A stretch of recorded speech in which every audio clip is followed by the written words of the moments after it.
Y vea qué bonito esto. Porque a partir del 25 de diciembre, nosotros empezamos a leer como primera lectura la primera carta del apóstol San Juan. Y hoy hemos llegado no solamente al final de la Navidad, sino también al final de esta primera carta del apóstol San Juan. Mírenme aquí, hagan silencio por favor. Mírenme aquí. Dentro del Nuevo Testamento encontramos 5 libros escritos por el apóstol San Juan. ¿Cuáles son esos 5 libros dentro del Nuevo Testamento? Primero el Evangelio, el cuarto Evangelio, que es escrito ¿por quién? Por San Juan. También hay otro libro muy conocido, escrito por San Juan, que se llama el Apocalipsis. ¿Se acuerda del Apocalipsis, el último libro de la Biblia? Pero también hay 3 cartas que están antes de la carta de San Judas y las encontramos nosotros, que son 3 que hacen parte de las cartas católicas. Mírenme aquí y vamos a ubicarnos mejor más generalmente dentro de la Biblia. Este libro que nosotros tenemos aquí, ¿por qué se llama Biblia? ¿Por qué? ¿Por qué se llama Biblia? La palabra Biblia no aparece dentro de este libro. No aparece. ¿Y por qué le llamamos Biblia? Porque la palabra Biblia viene de una palabra griega, biblos. Y biblos traduce como biblioteca. Que lo que tenemos en la mano no es un libro, sino una reunión de libros. 73 libros para los católicos, 73 libros, 66 para los protestantes, los cristianos no católicos, que le han sacado de la Biblia los libros deuterocanónicos, diciendo que no son inspirados. Pero este libro que tenemos en la mano se divide en 2 grandes partes. ¿Cuáles son esas 2 divisiones? La primera se llama Antiguo Testamento y la segunda se llama Nuevo Testamento. ¿Qué es el Antiguo Testamento? El Antiguo Testamento son todos los hechos, sucesos y acontecimientos desde la creación del mundo hasta la venida de nuestro Señor y Salvador Jesucristo. Eso es el Antiguo Testamento. ¿Y qué es el Nuevo Testamento? Son todos los hechos, sucesos y acontecimientos de la venida, del nacimiento de nuestro Señor Jesucristo hasta la muerte del último apóstol, que es el apóstol San Juan, que escribió el Apocalipsis y con el que se cierra la inspiración divina. El Antiguo Testamento lo podemos dividir en 4 partes. Primero se llama lo que se conoce como el Pentateuco, que son los 5 primeros libros de la Biblia, del Génesis, Éxodo, Levítico, Número, Deuteronomio. Después del Pentateuco podemos encontrar los libros históricos, los libros proféticos y los libros sapiensales. Algunos dirían Pentateuco, históricos, sapiensales y proféticos. Son las 4 grandes partes en que se divide el Antiguo Testamento. ¿Me hago entender? Pentateuco, los libros históricos, los libros poéticos o sapiensales y los proféticos. Son las 4 partes. El Nuevo Testamento también se divide en 4 partes. La primera parte, ¿cómo se llama? Los Evangelios. La segunda parte, ¿cómo se llama? El libro de los Hechos de los Apóstoles. La tercera parte, las cartas. Y lo último que encontramos es el Apocalipsis. ¿Cuántos evangelios o evangelistas encontramos en el Nuevo Testamento? ¿Cuántos? 4. Mateo, Marcos, Lucas y Juan. El libro de los Hechos de los Apóstoles es ¿cuántos? 1. ¿Cuántos llevamos ahí? 5. ¿Cuántas cartas son? 21. Muy bien. Y el libro del Apocalipsis es 1, para un total de 27 libros dentro del Nuevo Testamento. Las cartas se dividen en 2 grandes grupos: las cartas paulinas y las cartas católicas. ¿Cuántas cartas paulinas son? Muy bien, 14. ¿Y cuántas cartas católicas son? 21 menos 14. Muy bien, matemáticos, 7. ¿Verdad qué bonito esto? ¿Y por qué se llaman cartas paulinas? Porque son escritas por San Pablo y son dirigidas a personas naturales o a comunidades. Un ejemplo, la carta de San Pablo, ¿a quién? A Tito. La carta de San Pablo, ¿a quién? A Timoteo. La carta de San Pablo, ¿a quién? A Filimón, personas naturales. Pero también a comunidades. Pablo le escribe ¿a quién? A los efesios, a los gálatas, a los corintios, a los tesalonicenses, a los colosenses. Si me hago entender, a los romanos. Porque son a comunidades que le escribe el apóstol. Son 14, si decimos que Hebreos es de Pablo.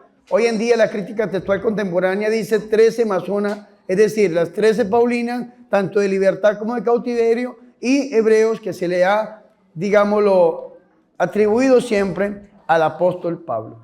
Esas son las cartas paulinas, escritas por Pablo a comunidades y a personas naturales. Pero hay unas que se llaman cartas católicas. ¿Y por qué se llaman católicas? ¿Qué significa la palabra católico? ¿Qué significa? Universal la podemos traducir. Es decir, que no fueron escritas a una comunidad especial, específica, o a una persona específica, sino que fueron escritas generalmente. ¿Cuáles son estas cartas? Vea, Santiago, las 2 de Pedro, las 3 de Juan y Judas, el primo hermano de nuestro Señor y Salvador Jesucristo. No es el Judas Iscariote el que escribió esa, ¿no?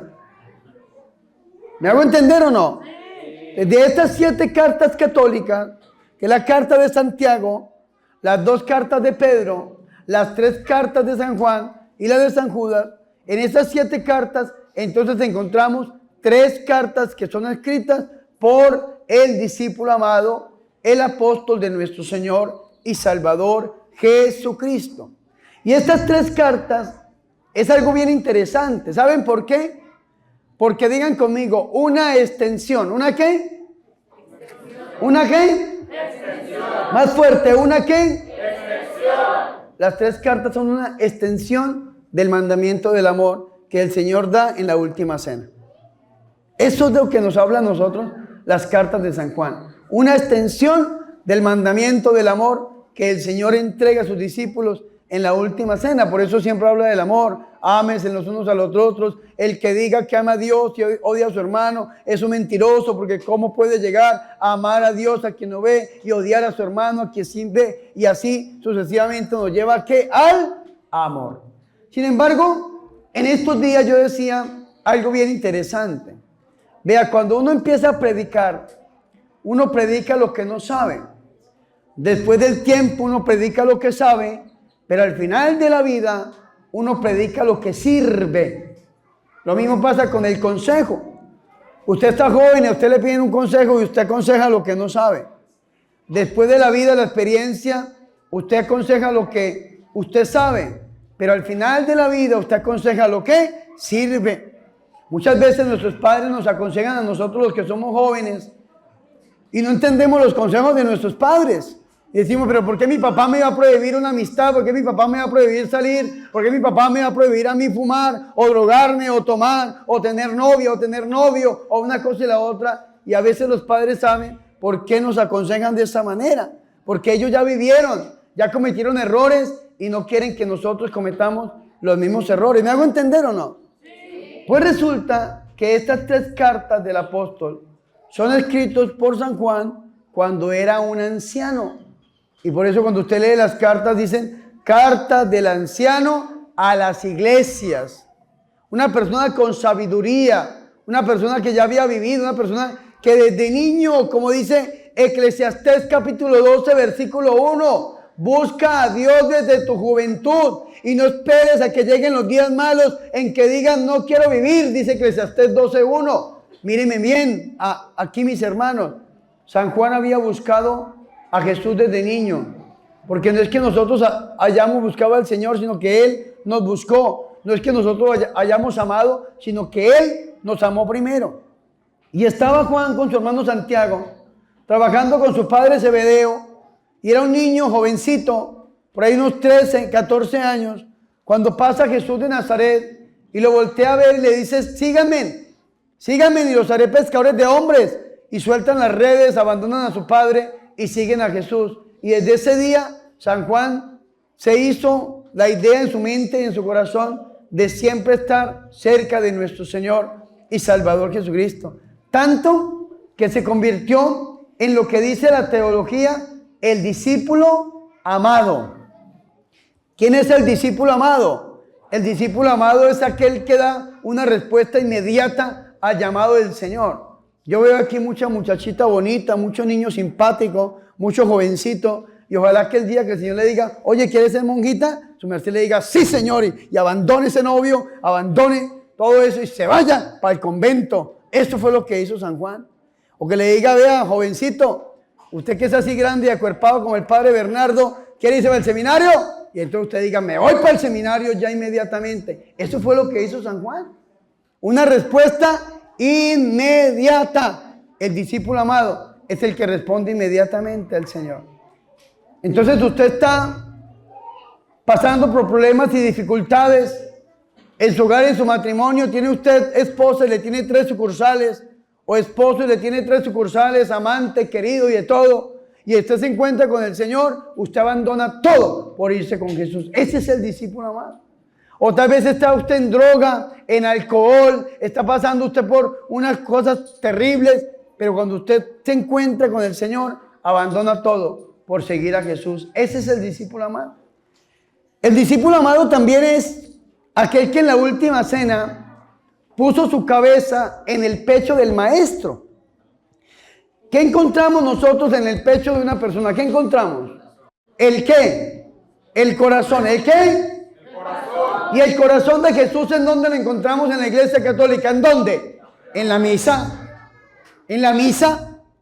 Acuérdense que por allá en el siglo VIII sucedió un milagro que se llamaba el milagro del anciano Italia.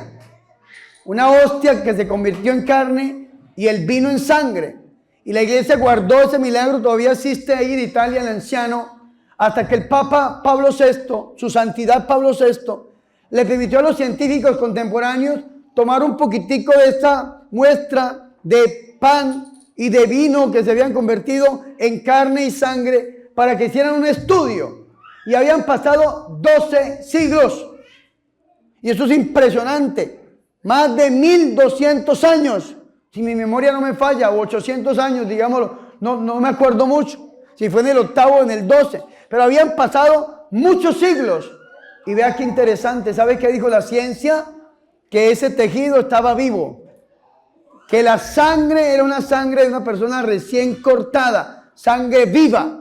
Que la carne era carne de una persona viva. Estaba palpitante. ¿Y saben qué parte del cuerpo humano se hizo presente en ese milagro? El corazón, el miocardio. La parte más delicada del corazón humano se hace presente ahí en la Eucaristía. El sagrado corazón de Jesús lo encontramos en la misa. Entonces, ¿quién es el discípulo amado? El discípulo amado es aquel que se hace eucarístico, que se enamora del Señor en el altar, donde encuentra el cuerpo, la sangre, el alma y la divinidad del mismo Dios y Salvador Jesucristo. Amén. Fuertes aplausos a Jesús, al Rey de Reyes y Señor de Señores.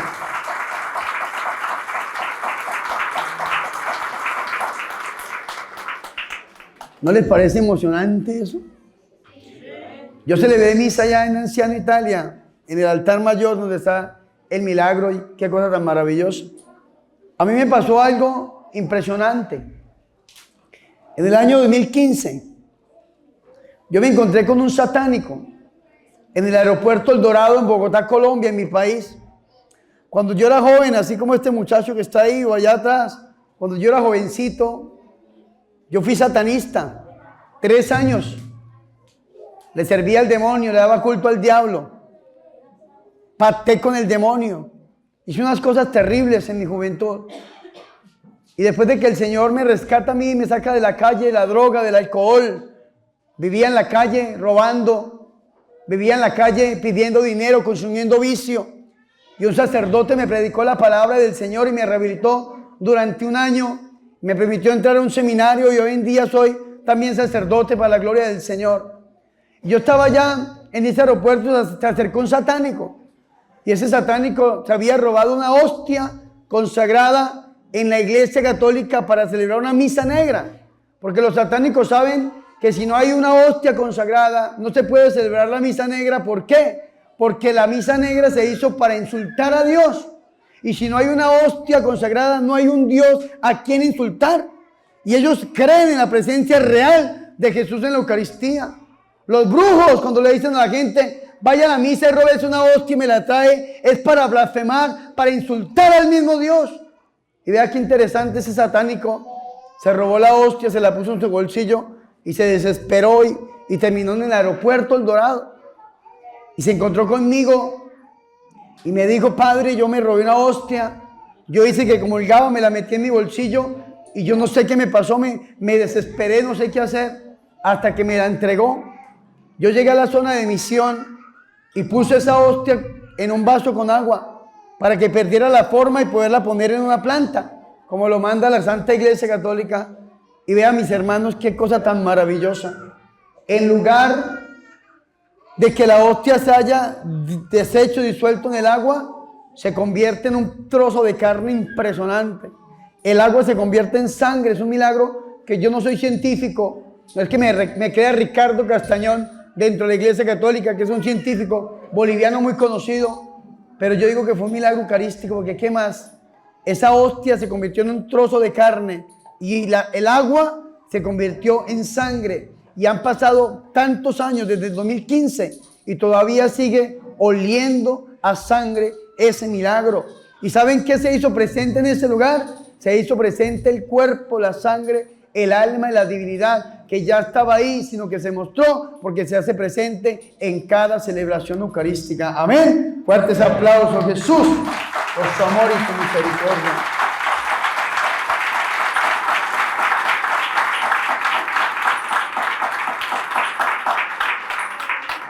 Así que tenemos que enamorarnos de Jesús en la Eucaristía.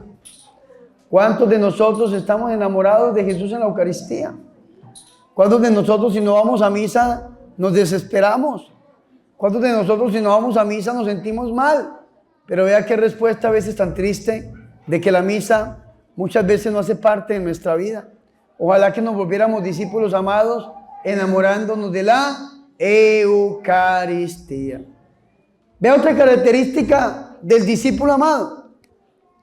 El discípulo amado es aquel que recibe a la Virgen María en su casa. San Juan capítulo 19, versículos 26 y 27. Dice que junto a la cruz de Jesús estaban María su madre, María la hermana de su madre, María la mujer de Cleofás, María la Magdalena y el discípulo amado. El Señor Jesucristo desde arriba, desde la cruz, voltea a ver hacia abajo, hacia el suelo. ¿Y a quién ve en la parte de abajo? ¿A quién ve? A su mamá. ¿A quién ve? ¿Cómo se llamaba la mamá de Jesús? María. ¿Y cómo le decimos los católicos por amor? La Santísima Virgen María. El Señor ve a su mamá. ¿Y quién estaba junto a la mamá? ¿Quién? El discípulo amado. No, la Biblia no dice Juan. Dice el discípulo amado. ¿Y qué dice el Señor? Mujer, he ahí a tu hijo. Y después, hijo, he ahí a tu madre. ¿Por qué la llama mujer? Porque la está convirtiendo en la nueva Eva, en la madre de todos los vivientes. Esto es lo que significa teológicamente la figura de la Virgen María, la presencia de ella al lado de la cruz. La madre de todos los vivientes, por eso la llama mujer, como Adán le puso a Eva, mujer, que era madre de todos los vivientes. ¿Cómo la está llamando Jesús a su mamá? La está llamando mujer, porque la está haciendo madre del cuerpo místico de Cristo. Pero ¿cómo le dice al discípulo amado? ¿Cómo le dice? Hijo. ¿Cómo le dice? Hijo. Si un evangélico leyera esto, diría que Jesucristo tuvo un hijo. Como no sabe leer la Biblia, le ponen hijo a la Virgen María, no le van a poner hijo a Jesús. Pero ¿cómo le dijo? Le dijo, hijo, he allá tú, madre, he allá tú, he allá tú, madre, hijo, he allá tu madre. ¿Y qué dice la Biblia? Que desde aquella hora el discípulo amado acogió a María en su casa. ¿En dónde? Pero si ustedes leyeran la Biblia desde el griego, cuando dice en su casa se puede traducir en su vida. en su existencia, en todo su ser. Eso es acoger a la Virgen María. Lógicamente que se la llevó para la casa. Se la llevó a vivir allá a la casa donde vivía su padre Zacarías, su mamá Salomé, su hermano Santiago. Y allí San Juan y Santiago, lógicamente que amaron a la Virgen María como su propia madre. Santiago amó a la Virgen María de una manera impresionante. Porque no es que Santiago era el hermano de San Juan. Acuérdense cuando el Señor llama a los primeros discípulos, Andrés y Pedro, después Santiago y Juan. ¿Santiago amó o no amó a la Virgen María? ¿Sí o no? Claro, ¿y cómo lo sabe, Padre? Pues la historia nos lo dice. ¿A dónde evangelizó Santiago después de la muerte y resurrección del Señor? ¿A dónde se fue Santiago a evangelizar? ¿A dónde? Pues a España. A España. Santiago. Y estaba evangelizando España, Europa. Y los españoles, los europeos, no querían convertirse, no querían buscar del Señor Jesús. Y Santiago quería devolverse, quería huir de la misión. ¿Y qué pasó? ¿Qué pasó en el año 42, 43? ¿Qué pasó? Pues se le aparece la Virgen María estando viva.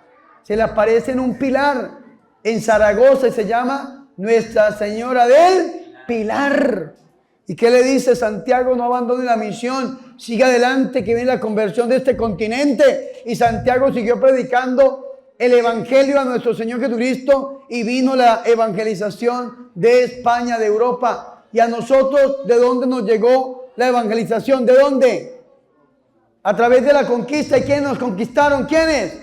Los españoles. ¿Y aprendemos o no aprendimos a amar a la Virgen? ¿Sí o no? Claro que sí. No solamente porque la Virgen de Guadalupe se hace presente aquí en México, sino porque los, escúchenme bien, misioneros nos trajeron un amor cariñoso y bondadoso hacia Dios y hacia las cosas santas. Solamente que a nosotros nos han vendido una mala imagen de la conquista, que se cometieron muchos errores, ciertamente que sí, pues nos han mostrado que vinieron a matar a todos nuestros ancestros y nuestros indígenas, y si hubiese sido eso, al menos yo no sé en México, pero en Colombia tenemos muchos indígenas que no hablan ni el español, hablan dialectos.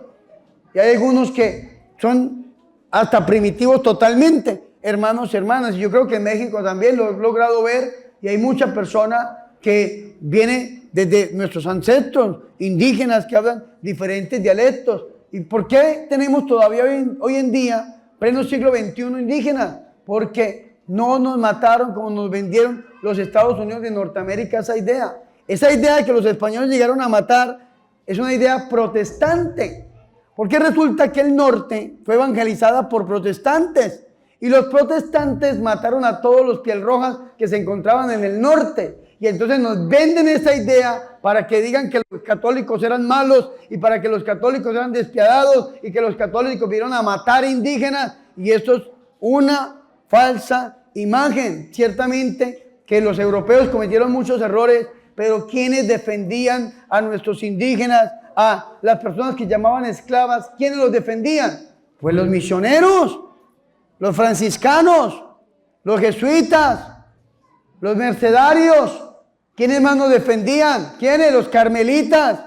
¿Quiénes más nos defendían? Los dominicos, que fueron los que nos trajeron la evangelización a nosotros, que llegaron con los europeos. ¿Y quién les enseñó a ellos a amar a Jesús y amar a la Santísima Virgen María? Pues el apóstol Santiago. ¿Y en dónde aprendió Santiago a amar a la Virgen? Pues no es que su hermano se la llevó para la casa porque Jesús de Nazaret se la entregó en la cruz del Calvario.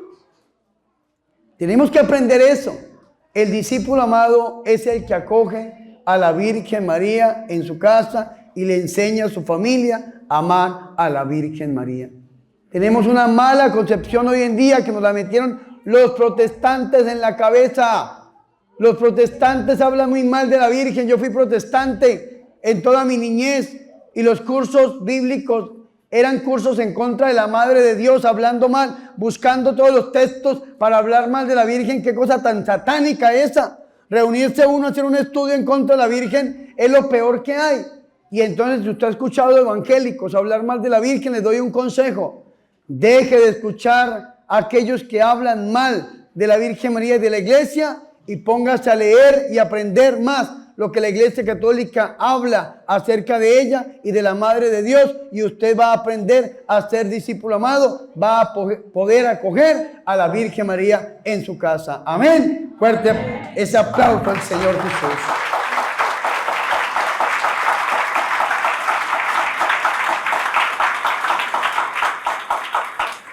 Otra característica de ser discípulo amado, digan conmigo, ser testigo de la resurrección. Ser testigo de la resurrección. Más fuerte. Ser testigo de la resurrección. ¿Y de la resurrección de quién? De Cristo.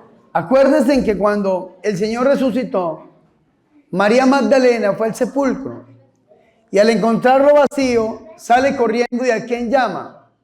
A San Pedro y a San Juan. Entonces sale corriendo primero San Juan, que era el menor. Usted sabe que los que somos jóvenes corremos mucho. Ya los que son mayorcitos ya no pueden correr tanto. Pedro era un hombre mayor, pero Juan era ¿qué? Joven.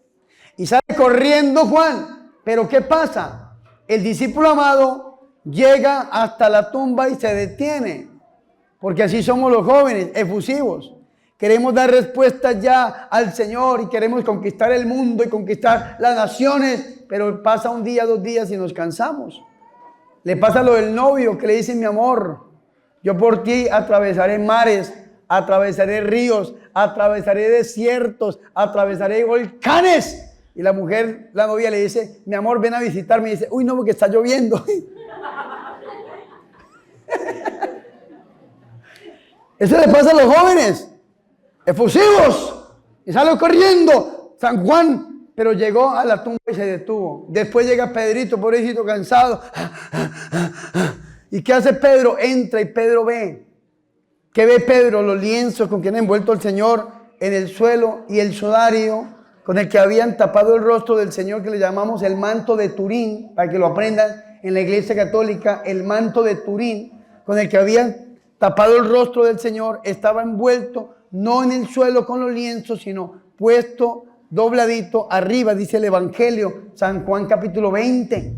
Y eso es importante que lo tengamos en cuenta. Pedro entra y observa eso y dice: y después entra el discípulo amado, el discípulo a quien amaba tanto el Señor, San Juan, entra, vio y creyó. Digan conmigo, vio y creyó. ¿Cómo es? Vio y creyó. Más fuerte. Vio y creyó. Por última vez. Entonces, ¿quién es el discípulo amado? El que ve y cree. Y precisamente así es que inicia San Juan con su primera carta, que lo leíamos nosotros el 25 de diciembre. Mírenme aquí, decía: lo que existía desde el principio, lo que hemos oído y lo que hemos visto con nuestros ojos, lo que contemplamos y palparon nuestras manos acerca de la palabra de vida, pues la vida se manifestó y nosotros la hemos visto y somos testigos, damos testimonio. Así es que empieza la carta del apóstol, porque el discípulo amado es el testigo. ¿Y quién es el testigo? Miren bien aquí, el testigo es el que vio y oyó. ¿Quién es el testigo? Más fuerte, ¿el qué? Por última vez, ¿el qué? Un ejemplo, aquí estamos sabrosos, ¿cierto? Alabando al Señor y la misa y bendiciendo al Señor. Pero resulta que allá afuera sucede un accidente. ¡Pum! Se estrellaron 2 suegras ahí, se cayeron, ¿cierto? Un accidente venenoso ahí, se estrellan 2 carros. ¿Nosotros podemos ser testigos del accidente, sí o no? No. ¿Por qué no? Porque usted no vio y no oyó, y lo que usted le diga a la policía no le sirve. En cambio, los hermanos que están afuera, que pueden ver el accidente, cómo sucedieron las cosas, ellos son testigos, ¿sí o no? Sí. ¿Y la policía le va a creer a ellos o nos va a creer a nosotros? Pues a ellos. ¿Por qué? Porque vieron y oyeron. ¿Quién es el testigo? El que ve y oye. Vio, oyó y creyó. Dígalo. Vio, oyó y creyó. Por última vez. Vio, oyó y creyó. Ese es el testigo. Ahora les voy a hacer una pregunta. Mañana celebramos el bautismo del Señor. Levanten cuántos son bautizados en la iglesia católica. Levanten la mano aquí. Bueno, vea qué bendición. Y el niño que está dormidito, me imagino que también. Bajen la mano, bajen la mano. Ahora, ¿cuántos han sido confirmados en la iglesia católica? Levanten la mano. Ay, vea, estoy en la iglesia de Cristo. Fuertes aplausos al Señor. Esta es la iglesia de Cristo.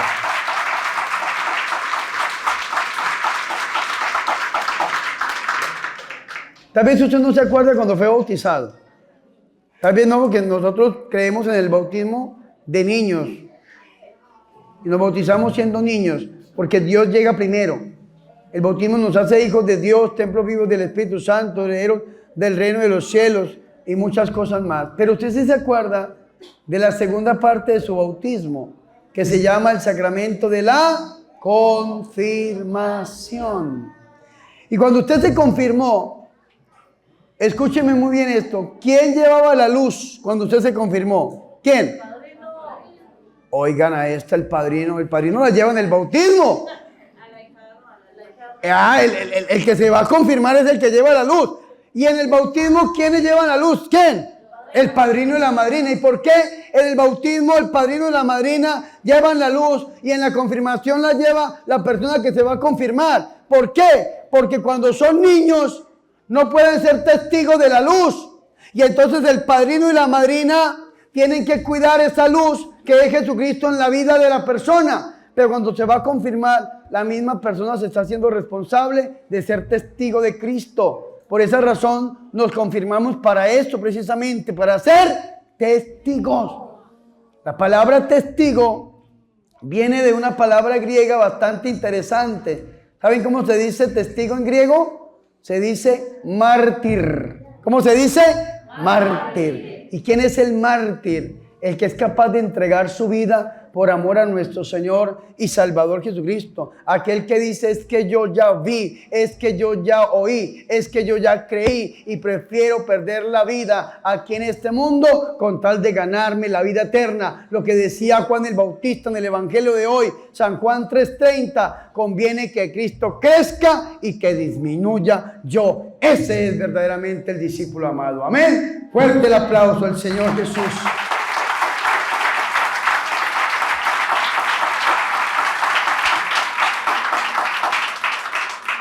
Así que tenemos que ser testigos, testimonios.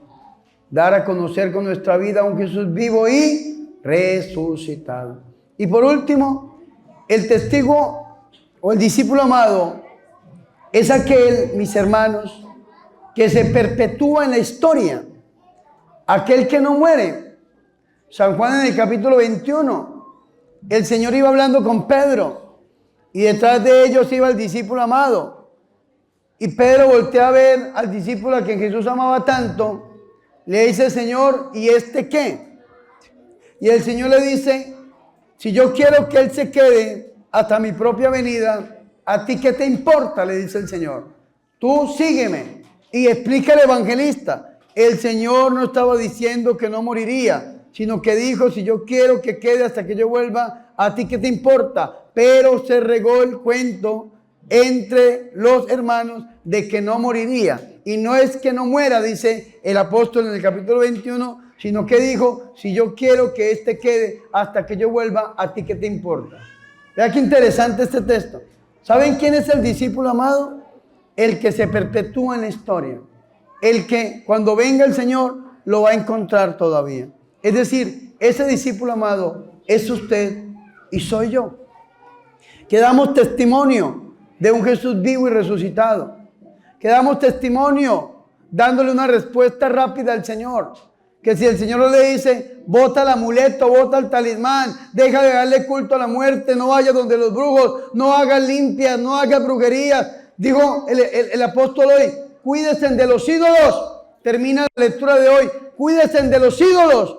Usted inmediatamente bote ese amuleto, ese fetiche, ese talismán, vaya y rompa esa imagen de la muerte, quite esa herradura sobre el dintel de su puerta, vaya y baje esa mata de sábila y la siembre, no se vuelva a pasar el huevo por encima. Usted bote ese cuarto, usted bote esa agua que tiene ahí con limones puestas para que le vaya bien, y todas las múltiples brujerías que usted tiene, usted inmediatamente va a botar eso.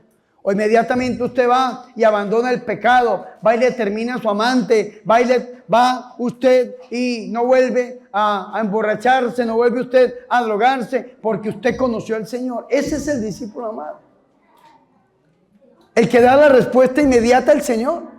Y entonces va usted a la casa, manda a bendecir una imagen de la Virgen, le hace un altar a nuestra Madre Santa, un Cristo, una imagen de la Virgen, una Biblia, un cirio, un rosario, y allí todos los días usted, de la mano de la Virgen, tiene un encuentro personal con el Señor y Salvador Jesucristo. El discípulo amado es el testigo, el que cree que Jesús está vivo y resucitado, que venció la muerte, la enfermedad, el problema, la aflicción, que el Señor está conmigo, y si está conmigo nadie puede contra mí, porque soy testigo. Y así me digan que no, yo ya lo vi. Si me dicen que no, yo ya lo vi. Si me dicen que no, yo ya creí que el Señor está vivo y resucitado y puede mover su mano por mí. El discípulo amado es aquel que no se echa para atrás, que se perpetúa en la historia y que está siempre, siempre, siempre dispuesto a ir detrás de nuestro Señor y Salvador Jesucristo, para que otros crean en Jesús y para que tengan vida y la tengan en abundancia. Y si usted hoy toma la decisión de ser discípulo amado, yo quiero decirle que usted de este lugar, por intercesión de María Santísima, va a salir siendo sano, libre, bendecido, protegido y en la victoria de los hijos de Dios. Amén. Fuertes aplausos al Rey de Reyes y Señor de señores.